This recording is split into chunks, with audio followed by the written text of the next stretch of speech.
Fazendeiro viúvo flagra uma idosa, enfrentando uma búfalo para salvar suas galinhas, mas algo nela chama sua atenção. Comente dizendo o que você achou dessa história, dando uma nota de 0 a 10, e comente de que cidade você está me vendo. Quero muito saber se você gostou da minha história e quero te conhecer melhor. Então, se inscreva no meu canal para apoiar meu trabalho. Conto com sua ajuda.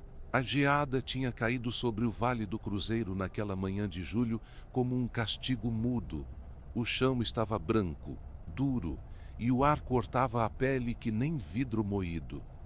Eu já estava de pé antes do sol nascer, como sempre, como todo dia desde que Maria partiu. 3 anos já.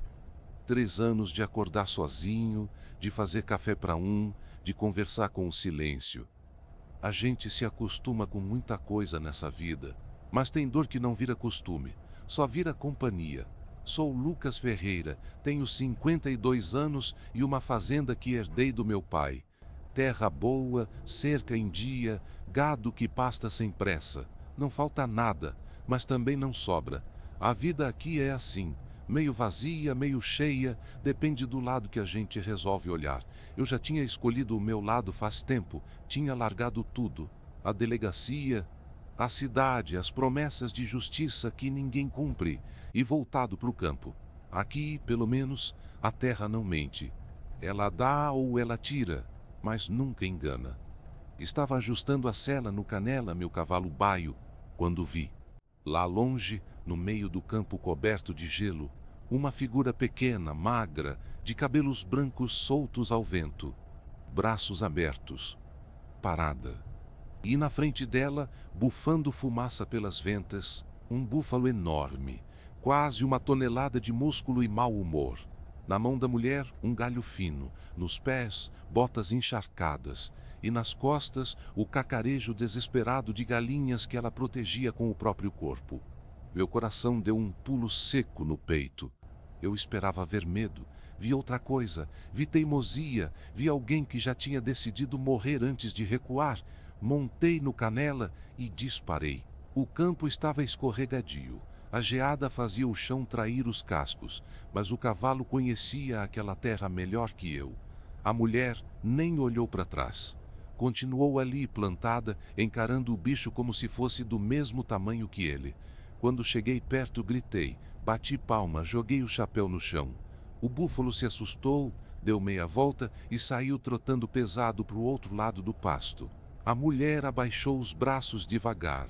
As galinhas pararam de cacarejar e ela me olhou, não agradeceu, desconfiou. Quem é o senhor?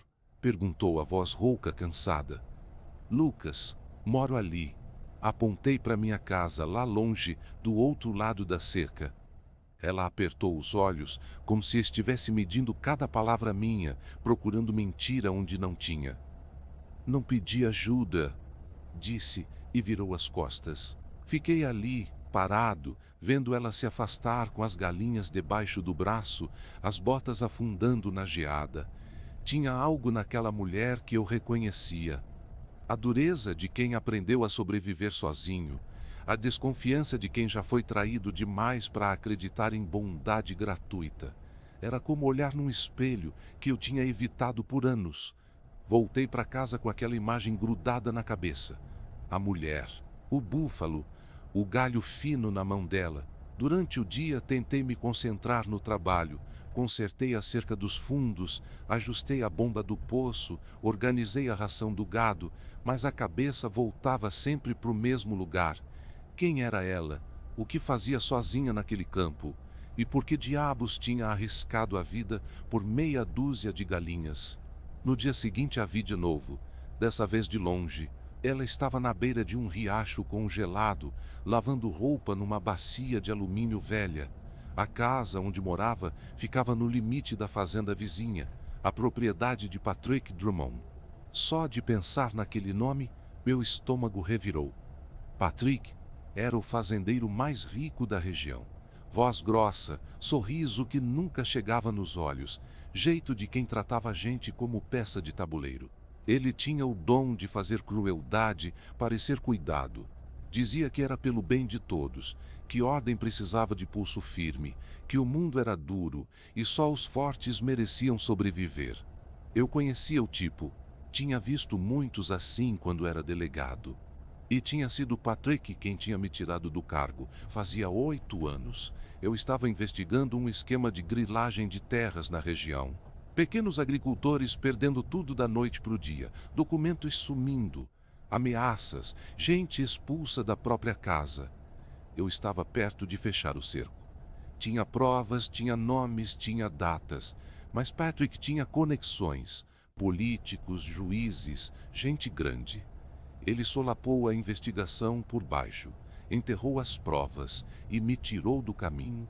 Disseram que eu tinha exagerado, que tinha perseguido um homem honesto, que tinha manchado a imagem da polícia. Eu saí da delegacia com as mãos vazias e o peito cheio de raiva. Raiva de mim, raiva do sistema, raiva de um mundo onde justiça era artigo de luxo. Voltei para a fazenda do meu pai e jurei que nunca mais ia me meter em confusão. A terra não pede justiça, a terra só pede trabalho. Mas a terra tinha acabado de jogar aquela mulher no meu caminho. Passei a vê-la quase todo dia, sempre de longe, sempre ocupada com alguma coisa, lavando roupa, cuidando das galinhas, carregando lenha. Nunca pedia ajuda, nunca olhava para os lados. Vivia como se o mundo inteiro fosse um campo minado e ela tivesse aprendido a pisar com cuidado. Foi numa quinta-feira, quase 2 semanas depois do encontro com o búfalo, que tudo começou a mudar. Eu estava consertando uma cerca nos fundos da minha propriedade, onde meu terreno quase encostava na fazenda de Patrick. O sol já estava descendo, o frio começando a apertar de novo. Foi quando ouvi vozes altas, discussão. Me aproximei devagar, escondido atrás da cerca de arame. E vi. Patrick estava na varanda da casa principal, de pé, os braços cruzados, olhando para baixo como quem olha para um cachorro desobediente. E no chão, de joelhos, estava a mulher. A mesma que tinha enfrentado o búfalo. Só que agora ela não estava de pé. Estava curvada, pequena, vulnerável. Você não viu nada, Márcia. A voz de Patrick era calma, fria, perigosa. Entendeu? Não viu nada. Márcia não respondeu. Só ficou ali, tremendo. Patrick desceu os degraus devagar, os passos pesados na madeira velha. Se alguém perguntar, você vai dizer que não viu nada. Porque se você abrir a boca, Márcia, você sabe o que acontece. Você sabe onde essas coisas terminam. Ele se virou e entrou na casa. Márcia ficou ali, parada, até conseguir levantar. Quando finalmente se mexeu, estava segurando alguma coisa contra o peito. Algo pequeno, dobrado, um papel. Ela olhou para os lados rápido, assustada, e saiu correndo. Eu fiquei ali, atrás da cerca, o coração batendo forte. Tinha alguma coisa errada, muito errada. E pela primeira vez em anos, senti aquele velho instinto voltar, o faro de quem passou a vida protegendo os fracos dos poderosos. Tentei me convencer de que não era problema meu, que eu tinha largado aquela vida, que não adiantava se meter onde não era chamado, mas não consegui. 2 dias depois, bati na porta de Márcia. Ela abriu uma fresta, só o suficiente para ver quem era. O que o senhor quer? Conversar. Não tenho assunto. Eu vi, disse direto. Vi você com Patrick, vi o papel. Ela ficou branca. Tentou fechar a porta. Segurei com a mão. Não sou inimigo, falei baixo. Mas se você está em perigo, eu posso ajudar. Márcia me olhou por um longo tempo. Os olhos dela eram fundos, cansados, cheios de histórias que eu nunca ia saber. Então, ela soltou a porta. Entre, mas fique onde eu possa te ver. Entrei devagar.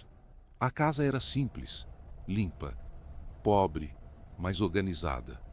Ela ficou de costas para mim, a mão no bolso do avental. Eu sabia que tinha alguma coisa lá dentro, faca talvez, ou coragem. Patrick está roubando terra, ela disse. sem rodeio, falsificando documento, tirando terra de gente pobre e botando no nome dele. Eu vi. Estava limpando a janela da sala grande e vi tudo: papel, caneta, assinatura falsa. Tudo. Meu sangue gelou. Você tem prova? Ela hesitou. Então tirou do bolso um papel amassado, dobrado várias vezes. Abriu com cuidado, como quem abre coisa sagrada. Era uma folha escrita à mão. Datas, nomes, valores, uma lista simples, imperfeita, mas real. Ele não sabe que eu tenho isso, Márcia disse a voz tremendo. Mas ele sabe que eu vi, e gente que vê demais some por aqui. Olhei para ela. Para aquela mulher pequena, de cabelos brancos, que tinha enfrentado um búfalo com um galho fino na mão. E entendi. Ela não estava com medo de morrer. Ela estava com medo de morrer sem que ninguém soubesse a verdade. Saí da casa de Márcia com o papel dobrado no bolso e a cabeça pesada. A noite tinha caído rápido, como sempre cai no inverno do Cerrado, e o frio cortava o rosto. Montei no Canela e voltei para casa no escuro, guiado só pela memória do caminho e pelo som dos cascos na terra dura. Quando cheguei, acendi o lampião, esquentei café velho e sentei na varanda. Fiquei ali até tarde, olhando para o nada, pensando em tudo. Aquele papel era uma sentença de morte, para Márcia. Para mim, se eu resolvesse me meter. Patrick não era homem de perdoar testemunha. E eu sabia disso melhor que ninguém. Mas também sabia que se eu virasse as costas agora, ia carregar aquilo para o resto da vida. Já carregava peso demais. Não precisava de mais um.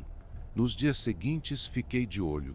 Passei a cavalgar pelos limites da fazenda de Patrick, sempre de longe, sempre discreto. Vi Márcia 2 vezes. Ela evitava olhar na minha direção, sabia que eu estava vigiando, e sabia por quê. Foi numa terça-feira que as coisas começaram a desandar. Eu estava no curral quando vi um homem que eu conhecia, Adriano, um trabalhador braçal que fazia bico para Patrick e para outros fazendeiros da região. Ele estava parado perto da cerca, olhando para minha casa. Quando me viu, acenou. Cumprimentei de volta, mas não gostei. Adriano não era de fazer visitas sem motivo. Ele se aproximou devagar, as mãos nos bolsos, o jeito solto demais para ser natural. E aí, Lucas, tudo certo? Tudo. Faz tempo que a gente não conversa, né? Faz. Ele ficou ali, balançando o corpo procurando assunto. Então soltou. Ouvi dizer que você andou conversando com a Márcia. Meu peito apertou, mas não deixei aparecer no rosto. Converso com muita gente. Mas ela é meio esquisita, sabe? Fala coisa que não devia. Patrick está preocupado com ela. Preocupado como? Adriano deu de ombros. Do jeito dele. Ele cuida dos que trabalham para ele. Mas tem gente que não entende cuidado. Acha que é outra coisa. Entendi na hora. Aquilo era recado. Patrick sabia que eu tinha falado com Márcia e estava mandando avisar que eu devia me afastar. Vou levar isso em consideração, disse, seco. Adriano sorriu, mas o sorriso não tinha calor. Sabia que ia entender. Você sempre foi esperto, Lucas. Ele foi embora e eu fiquei ali segurando a raiva com os dentes. Naquela mesma noite, recebi visita. Fernanda, uma mulher de uns 40 anos que lavava roupa para Patrick e para outras famílias da região. Ela bateu na porta já tarde, quase 10 horas, com uma trouxa de roupa suja na mão como desculpa. Preciso falar com o senhor, disse baixo, olhando para os lados. Deixei ela entrar. Fernanda era gente boa, trabalhadora, honesta, mãe de 3 filhos. Conhecia ela desde criança. O que foi? Ela sentou na beira da cadeira, nervosa, apertando a trouxa no colo. É sobre a Márcia. Patrick mandou 2 homens irem lá amanhã de manhã cedo. Ouvi eles combinando. Vão conversar com ela. Foi isso que disseram, conversar. Meu sangue gelou. Que tipo de conversa? Fernanda engoliu seco. Do tipo que deixa marca, ou que faz sumir. Levantei rápido, derrubando a cadeira. Onde ela está agora? Na casa dela, acho. Mas Lucas, se você se meter nisso, Patrick vai atrás de você também. Deixa comigo. Fernanda saiu apressada. Eu peguei o lampião, montei no Canela e disparei para o campo. A lua estava alta, clara, iluminando a geada que já começava a se formar de novo. O frio queimava o pulmão. O cavalo corria rápido, mas parecia devagar demais. Quando cheguei na casa de Márcia, a porta estava aberta. Entrei. Vazia. As galinhas tinham sumido. A bacia de roupa estava no chão, virada. E na mesa, uma xícara quebrada. Saí correndo, chamando o nome dela. Nada. Só o vento respondendo. Foi quando ouvi um barulho baixo, abafado, vindo do galinheiro dos fundos. Corri para lá e encontrei. Márcia estava encolhida no canto, abraçada com as galinhas, os olhos arregalados de medo. Quando me viu, recuou mais ainda. Sou eu. Falei devagar, mostrando as mãos abertas. Vim te tirar daqui. Não tem para onde ir, ela sussurrou, a voz quebrada. Ele tem olhos em todo lugar. Tem sim. Minha casa. Vem. Ela hesitou. Olhou para as galinhas, olhou para mim. E então, devagar, levantou. Não deu tempo de mais nada. Ouvi o som de motor, caminhonete. Vinha rápido pela estrada de chão. Apaguei o lampião e puxei Márcia para trás do galinheiro. Os faróis iluminaram tudo. 2 homens desceram. Não reconheci nenhum. Eram de fora, gente contratada. Eles bateram na porta da casa. Ninguém respondeu. Entraram, saíram. Começaram a procurar em volta. Um deles tinha uma lanterna forte, o outro alguma coisa na cintura. Não consegui ver direito, mas não precisava. Márcia estava tremendo do meu lado. Coloquei a mão no ombro dela, apertei de leve. Fique quieta, pedi sem falar. Ela entendeu. Os homens procuraram por mais uns 10 minutos. Então desistiram. Entraram na caminhonete e foram embora, levantando poeira. Esperei mais 5 minutos antes de me mexer. Vamos, disse. Agora. Márcia juntou as galinhas num saco velho, amarrou com barbante.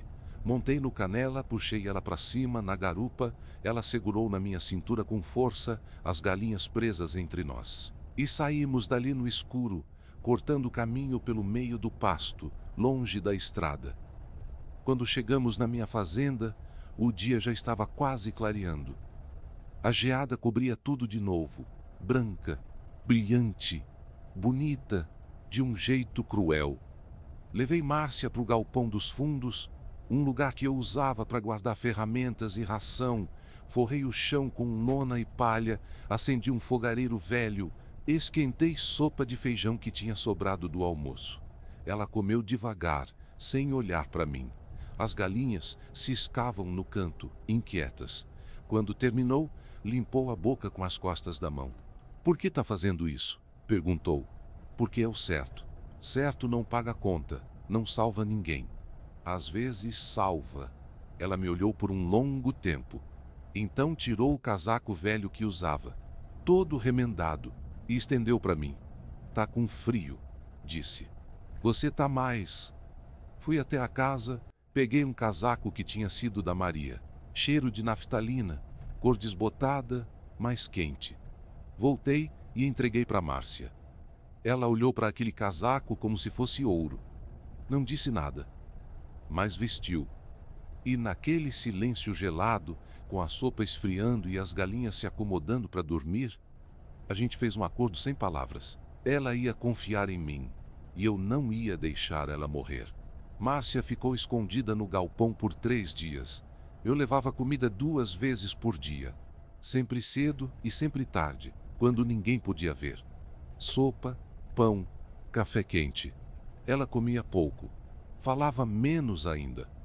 Passava o tempo cuidando das galinhas, arrumando a palha, olhando para a parede como quem tenta encontrar saída onde não tem porta. No 3º dia, eu estava consertando a bomba do poço quando ouvi o som de cascos na estrada. Levantei a cabeça. Era Felipe, sobrinho afastado do meu lado paterno, filho de um primo que tinha morrido anos atrás.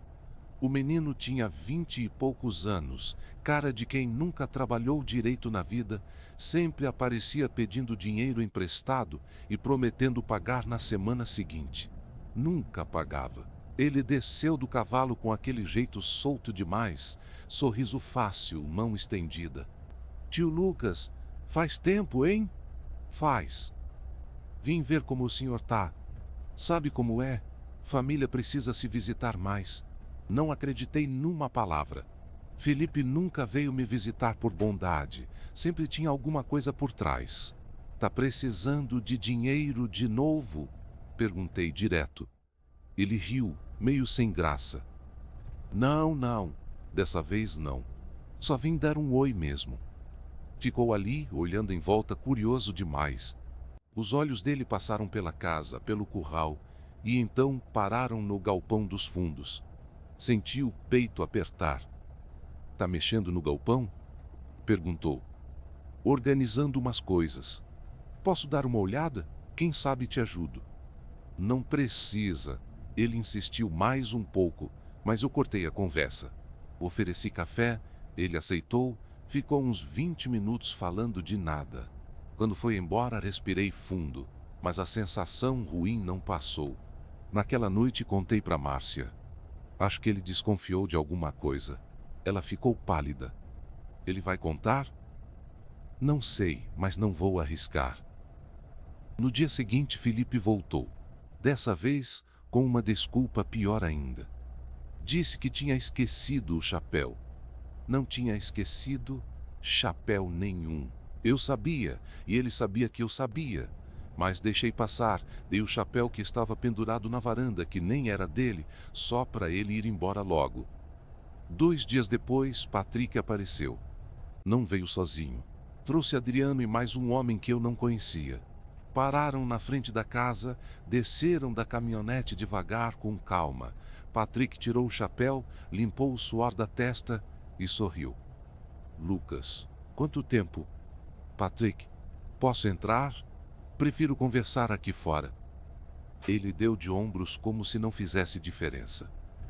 Tudo bem. Vim aqui porque estou preocupado. Sabe como é? A gente cuida dos vizinhos por aqui. Preocupado com o quê? Com você. Tem gente dizendo que você anda ajudando pessoas que não merecem ajuda. Não sei do que você está falando. Patrick deu um passo à frente. O sorriso continuava lá, mas os olhos tinham mudado. A Márcia, onde ela está? Não sei. Não sou babá de ninguém. Eu sei que você não é. Mas ela sumiu. E ouvi dizer que você foi a última pessoa a falar com ela. Quem disse isso? Patrick não respondeu. Só continuou olhando para mim, medindo, calculando. Então virou de costas e fez sinal para os 2 homens. Eles começaram a andar em volta da propriedade, olhando tudo.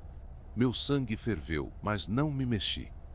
Você não tem direito de entrar aqui sem mandado, falei, a voz dura. Não estou entrando, só estou olhando. Propriedade privada, eu sei. Mas a gente é vizinho, Lucas. Vizinho ajuda vizinho, não é? Eles andaram por uns 15 minutos. Olharam o curral, a casa. Passaram perto do galpão. Adriano tentou abrir a porta. Estava trancada. Ele olhou para Patrick. Patrick olhou para mim. Tem alguma coisa aí dentro que eu deveria saber? Ferramenta, ração, nada que te interesse. Patrick ficou parado por um tempo que pareceu durar horas. Então deu meia volta. Tudo bem, Lucas, mas se você souber de alguma coisa sobre a Márcia, me avisa. Estou preocupado com ela. Mulher velha, sozinha, pode se meter em encrenca. Eles foram embora. Esperei até o som do motor sumir completamente. Então corri para o galpão. Márcia estava encolhida no canto, branca como a geada. As galinhas estavam agitadas, cacareando baixo. Ele sabe, ela disse, a voz tremendo. Ele sabe que eu estou aqui. Não sabe. Tá suspeitando. É diferente. Não importa. Ele vai voltar. E da próxima vez não vai ser só para olhar. Ela tinha razão. Eu sabia disso. A gente precisa de ajuda, falei. Ajuda de verdade. Passei a noite pensando. De manhã cedo, montei no Canela e fui até a cidade vizinha. Levei quase 3 horas. Quando cheguei, procurei pelo escritório de Sônia Mendes, uma advogada aposentada que tinha trabalhado comigo nos velhos tempos da delegacia. Ela me devia um favor grande. Sônia abriu a porta já desconfiada. Lucas Ferreira, pensei que você tivesse morrido. Ainda não. O que você quer? Contei tudo. O papel, Márcia, Patrick, a ameaça. Ela ouviu sem interromper, os braços cruzados, a cara fechada. Quando terminei, ela suspirou fundo. Você se meteu numa confusão feia, Lucas. Eu sei. E quer que eu faça o quê? Que leve isso adiante. Que denuncie, que use esse papel para alguma coisa. Ela pegou o documento, leu com atenção, passou a mão no rosto. Isso aqui é fraco, muito fraco. Escrito à mão, sem assinatura, sem data oficial. Qualquer advogado derruba isso em 2 minutos. Mas é verdade. Verdade não basta, Lucas, você sabe disso. Fiquei calado. Ela tinha razão. Eu sabia que tinha, mas não podia aceitar. Então o que eu faço? Sônia ficou pensando. Então pegou o telefone. Vou tentar. Vou apresentar isso às autoridades competentes, mas não prometo nada. Patrick tem conexões, você sabe disso melhor que ninguém. Voltei para a fazenda com o peito apertado. Márcia esperava notícias, contei a verdade. Ela não chorou, só assentiu, como quem já esperava aquilo. 2 dias depois, Sônia ligou. Patrick tinha sido chamado para depor. Tinha ido, tinha respondido tudo com calma e tinha saído livre. Fiança paga em poucas horas. Advogado caro. O mesmo sorriso de sempre. E na segunda-feira seguinte, ele estava de volta, circulando pela cidade como se nada tivesse acontecido. A notícia correu. Adriano espalhou que eu tinha denunciado um homem inocente por inveja de terra. Lívia, a diretora da Associação de Moradores, repetiu a história no mercado. O Vale do Cruzeiro era pequeno. Reputação se constrói devagar e se destrói rápido. Voltei para casa com a sensação de derrota grudada na pele. Márcia estava sentada na porta do galpão, o casaco de Maria nos ombros, olhando o horizonte. Não deu certo, disse. Eu sei, ela respondeu sem me olhar. Desculpa. Você tentou. É mais do que a maioria faria. Sentei ao lado dela. Ficamos ali em silêncio, vendo a tarde cair devagar sobre o campo gelado. As galinhas ciscavam perto, tranquilas. O vento soprava fino, frio, cortante. E agora? Perguntei. Márcia ficou calada por um longo tempo. Então tirou alguma coisa do bolso do casaco. E papel. O mesmo papel que eu tinha entregue para Sônia. Olhei para ela, confuso. Como você? Fiz uma cópia antes de você levar, disse simples. Aprendi a não confiar em ninguém, nem em quem ajuda. Peguei o papel, idêntico ao outro. Mesma letra, mesmas datas, mesma verdade. Isso muda alguma coisa? Perguntei. Não sei, Márcia respondeu. Mas enquanto isso existir, a verdade ainda está viva. E pela primeira vez, desde que tudo começou, senti algo que não sentia faz tempo. Esperança. A esperança durou 3 dias. Na quinta-feira de manhã, acordei com um som de motor na estrada. Pulei da cama, vesti a calça às pressas e saí para a varanda. Era uma caminhonete que eu não conhecia. Parou na frente da casa. Desceu um homem alto, de terno claro, maleta na mão. Não parecia capanga. Parecia outra coisa. Lucas Ferreira? Sou eu. Meu nome é Daniel Carvalho. Trabalhei com você há uns anos, delegacia de Anápolis. Demorei uns segundos para lembrar. Então a memória voltou. Daniel, investigador jovem, recém-formado, cheio de vontade de mudar o mundo. Eu tinha sido meio que mentor dele antes de sair da polícia. Daniel, faz tempo. Faz. Posso entrar? Deixei ele entrar. Preparei café. A gente sentou na mesa da cozinha e ele foi direto ao assunto. Sônia me ligou. Contou sobre o caso, sobre Patrick Drummond. E daí? E daí que eu nunca esqueci o que você me ensinou, que justiça não desiste só porque o sistema falha, que tem mais de um jeito de chegar na verdade. Ele abriu a maleta e tirou uma pasta. Documentos. Muitos documentos. Depois que você saiu da delegacia, eu fiquei. Continuei investigando Patrick por conta própria, nas horas vagas, sem alarde, e achei isso. Ele espalhou os papéis na mesa. Registros bancários, transferências suspeitas, movimentações de dinheiro que não batiam com a renda declarada.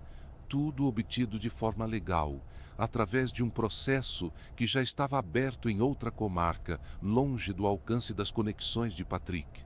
Isso corrobora a acusação de falsificação, Daniel disse.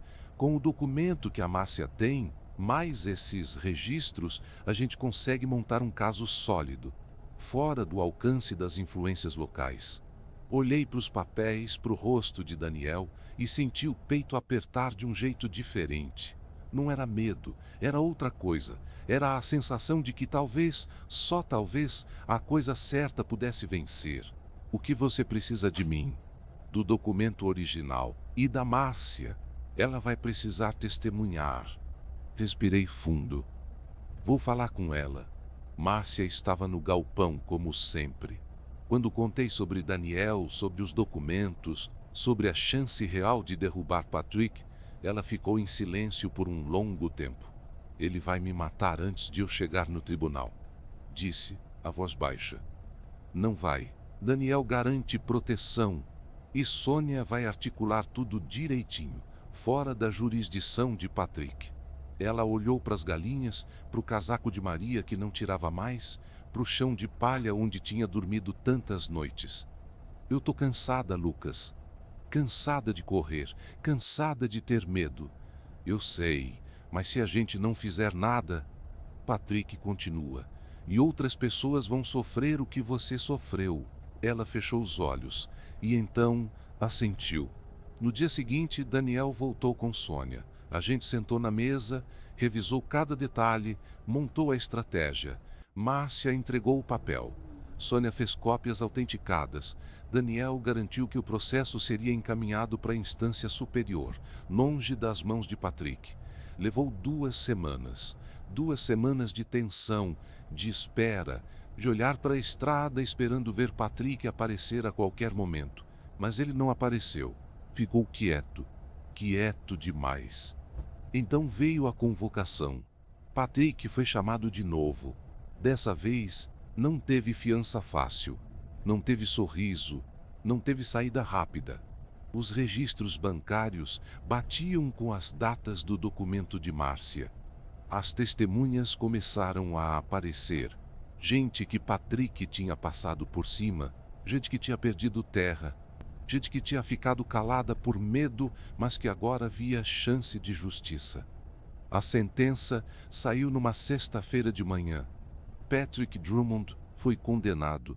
Prisão, devolução das terras, multa pesada. O império dele desmoronou em questão de dias. E pela primeira vez em anos, o Vale do Cruzeiro respirou diferente. Mas a história não terminou aí. 1 semana depois da sentença, Patrick adoeceu. Problema renal grave, disseram os médicos. Ele foi internado às pressas, precisando de tratamento urgente. E a ironia não passou batida por ninguém. Anos atrás, Márcia tinha sofrido do mesmo problema. Tinha implorado ajuda. Tinha pedido a Patrick que liberasse tratamento médico para ela, que na época trabalhava na fazenda dele. Ele tinha negado. Disse que não ia gastar dinheiro com gente fraca. Agora era ele quem precisava. Quando Márcia soube, não comemorou. Só ficou quieta, olhando pela janela do galpão. Deus tem seus caminhos. Foi tudo o que disse. Nos dias que seguiram, a vida começou a voltar ao normal. Devagar, mas voltou. Márcia saiu do galpão. Voltou para a casinha dela, agora sem medo, sem ameaça. As galinhas foram junto. Ela limpou tudo, arrumou tudo, plantou flores na frente da porta. Eu voltei para minha rotina, cerca, gado, terra, silêncio. Mas tinha algo diferente. Toda manhã, quando eu acordava e ia para a varanda tomar o primeiro café, tinha uma cesta pequena na porta. Ovos frescos, às vezes um pão de queijo embrulhado em papel, às vezes um bilhete curto escrito com letra tremida: "Obrigada". Eu nunca peguei ela no ato, mas sempre sorri. Uma manhã, umas 3 semanas depois de tudo ter acabado, eu estava no curral quando vi Márcia vindo pela estrada. Vinha a pé, devagar, as mãos nos bolsos do casaco, o casaco de Maria que ela nunca devolveu e que eu nunca pedi de volta. "Bom dia, Lucas." "Bom dia, Márcia." Ela ficou ali, parada, meio sem graça. "Vim devolver o casaco." "Pode ficar. Tá bem em você." Ela sorriu. Um sorriso pequeno, mas real. "Obrigada. Por tudo." "Não precisa agradecer." "Preciso sim. Você salvou minha vida. E mais que isso, você me mostrou que ainda tem gente boa no mundo." Fiquei sem saber o que dizer. Então, só assenti. Ela virou para ir embora, mas parou no meio do caminho e olhou para trás. "Lucas? Oi?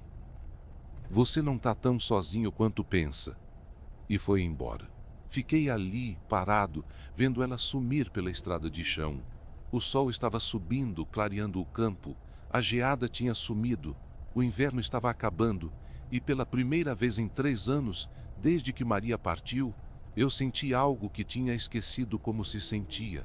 Senti que a vida ainda valia a pena. Nos meses que seguiram, Márcia e eu viramos amigos. Não do tipo que vive na casa um do outro, mas do tipo que sabe que pode contar. Ela continuou levando os ovos. Eu continuei ajudando quando ela precisava de cerca consertada ou lenha rachada. A gente não falava muito, não precisava. O Vale do Cruzeiro mudou também. Com Patrick fora do caminho, as terras foram devolvidas. Famílias voltaram, plantações cresceram de novo. A vida voltou a ter cor. Felipe sumiu. Ninguém soube para onde foi. Adriano pediu desculpas, de cabeça baixa, e mudou de vida. Começou a trabalhar honesto. Fernanda continuou lavando roupa, mas agora sorria mais. Sônia e Daniel viraram parceiros de trabalho. Montaram um escritório pequeno na cidade, ajudando gente que não tinha voz. E eu? Eu continuei na fazenda. Continuei acordando cedo.